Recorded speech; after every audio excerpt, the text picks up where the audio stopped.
Yung salitang oras mo na, ang tao lang ang may sabi nun. Pag ang Diyos ang kausap mo, iba. Pag Biblia kausap mo, nakatakda sa tao ang mamatay, no? 9:27 ng Hebre. At kung paanong itinakda sa mga tao ang mamatay na minsan at pagkatapos nito ay ang paghuhukom. Nakatakda mamatay ang tao. Ikaw, ako, namamatay tayo. May takda tayong kamatayan. Pero ang nakakadetermino kung kailan ang Diyos. Hindi totoo yung kung oras mo na. Hindi totoo yon.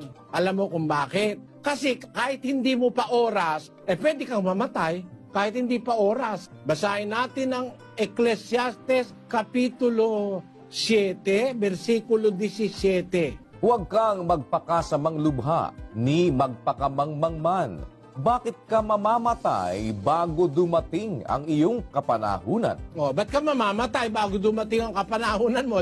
Hindi pa oras mamamatay ka na pag nagpakasama kang lubha. Subukan mong uminom ng drug at suminghot ka ng nakalalasong usok. Pag hindi ka naaabot ng 40 anyos patay ka na. Bakit? Shabu ka ng shabu, walang katigil-tigil O kaya naman puro ka alak ng alak, tatagal ba yung atay mo? Mahihirapan ang atay mo, mahihepatitis B ka, at ikaw magkakaroon ng cirrhosis of the liver, patay kang bata.